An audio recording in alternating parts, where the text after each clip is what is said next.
Hi, it's Rob Moore here from Progressive, and this is part 2 of the debrief of the first 3 Ds of the Cayman Legacy experience. Now, of course, 3 full-on intensive days of mentoring a mastermind is quite hard to sum up in a few minutes of 2 videos, but I'll give it a good shot. So the 2 things I'm going to cover in this video are what ifs and comparing yourself to others. Now, in the last video, we covered vision and legacy, and we covered capital versus income. So just to summarize those, your voyeuristic, vicarious view of the Cayman Legacy. When you have a vision, purpose, clarity of the reason for being on the planet and what you're supposed to do for yourself and make the biggest difference to as many people on the planet as you can. When you're clear on that, you have spontaneous clarity, self-worth, you have spontaneous decisiveness, you know what strategies to do and to scale up and to drop. You reduce all fear, overwhelm, confusion. I'm not saying you don't have small moments of time of those, but you, from a longevity perspective, you get rid of all of those. You don't procrastinate anymore, you don't take ages to make decisions. And that's the benefit of that. So if you haven't done that yet, page 99 to 129 on Life Leverage will give you the manual of how to find your clear vision and legacy. It'll make a huge difference in your life. It's like this massive epiphany moment. We also covered capital and income strategies. If you have all capital, it's future money that's lumpy, and you have one problem and all your building of your assets could break, but at the same time, capital strategies is what will get you on the rich list, or at least make you a property millionaire or whatever it is you want out of it. So having an income strategy gives you the short-term cash flow, the quicker cash flow, deal packaging, rent to rent, service accommodation. But the challenge sometimes, or the downside of cash flow, is it's not always capital based. Sometimes exchanging your time for money based, or it's building a business, or it's being an employee, or whatever. But when you have capital and cash flow, you have long-term sustainable wealth. Okay, so now to this video. What ifs and comparisons. So we did a full day with a chap, a mentee, client, who's a great guy. You'll know him very well. And we ripped his business plan to bits in a nice way, a business plan that I bought from James Kahn. And he asked a great question, which you should ask a lot, and you should have your mentors ask this of you too. He said, okay, great. So can everyone on this table try and pick my business plan to bits and ask what if? What if this goes wrong? What if that goes wrong? What should I be asking? What if? And I think it's a great question. And some of the what ifs we asked were, what if interest rates go up? You know, if you're borrowing millions of pounds on 10 commercial projects, as he is, if interest rates go up 1%, that makes a huge difference. What if you fall out with your JV partners? Because most of these are funded by JV partners. What if the project goes over time and over budget? That shouldn't be a what if, that should be a normal given. I mean, that just happens. So what are your provisions for that?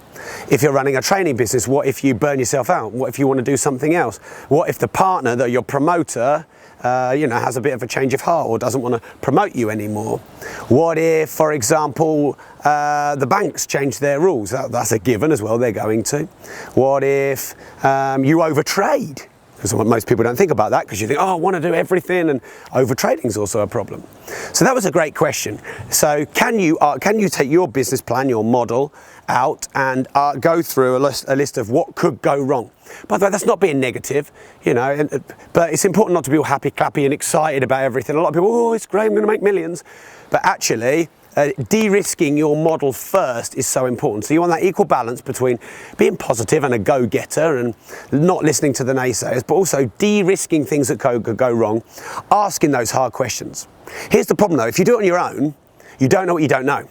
And so the point of the Cayman Legacy and people who invest a decent amount of money to be here is you've got millionaires, multi-millionaires, deca-millionaires, 100 millionaires who are looking at your plan, and they know better quality what if questions to ask.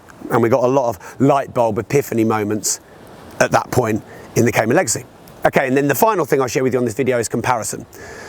2 of the first 3 sessions, 2 days, the people we were mentoring were comparing themselves to a deluded fantasy of where they should have been. So one couple came to Cayman Legacy 2 years ago, and they were just a bit demotivated, I guess you could say, because they said we should have been much further along. And they were unconsciously comparing themselves to other people who had done really well. And a couple of people in the room had become millionaires, and certainly most of them making hundreds of thousands of pounds. coming to the Cayman Legacy every year was part of that process. They book it in their diary a year in advance. You get your BA miles quicker if you do that as well. And they were doing that, and they were going, oh, well, you've done this, you're amazing. You're 26 and you've done amazing, and you're doing amazing in service accommodation. And they were comparing where they should have been to other people. Now, there's no point in de-pedestalizing yourself and over-pedestalizing someone else in your industry, because their journey is their journey and your journey is your journey. And the point of mentoring and masterminding and being in communities like this is that you use that for inspiration. You don't use that for jealousy, envy. You don't use that to beat yourself up or damage your self-worth or your esteem. You just go, wow, that's great, they've done good. Okay, I should have done better. I'm going to use that as forward motivation. What can I learn from you? What can I learn from you? You know, what could I have done differently? And if you compare yourself to other people and it demotivates you, it's just not self-serving. Also, if you compare yourself to where you should have been, i.e. I should have done better, I should have made more money, again, it doesn't serve you. Now, ironically, when we dug and dug and dug, this couple had bought an extra 0.5 being with a JV partner, HMOs in the last 2 years, and they banged their cash flow up $5,000 net a month.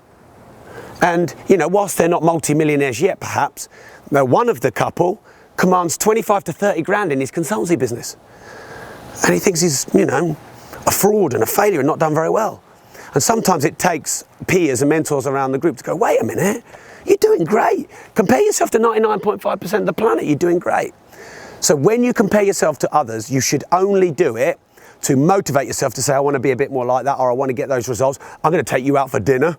I'm going to stalk you. I'm going to make sure, you know, I learn what I can from you. I don't know if you noticed on Facebook, but one of the mentors here met Richard Branson, grabbed him, got a photo and all that kind of thing. And, you know, that's what you should be doing it for inspiration. So only compare yourself to others to motivate yourself. Don't de-pedestalize someone else. Don't think, oh, look at you, I'm better than you, blah, blah, blah. It takes a lot of removing your ego to be part of a mastermind and a mentorship program. Sometimes you think, well, what can you teach me? Or why should I come to the Cayman Islands to do a business meeting? I can do that in Blackpool. You know, and there's a bit of there. And also, sometimes you're going to feel uncomfortable, because sometimes you're going to go, wow, look at that multimillionaire, look at that multimillionaire. I should be doing better. And then all the self-worth issues come up, and then what happened to you when you were 5 all bubbles over. It's not the point of it, is it? The point of it is, I want to be dragged along by these people. The best seat in a mentoring and mastermind program is the seat of the person who has the lowest income, the lowest capital, and the least experience, because you get dragged up by all these people who've got amazing experience. So I hope you enjoyed the video, and catch up with me in a few days' time when I'll debrief day 5, day 6, and what else we've covered and learned.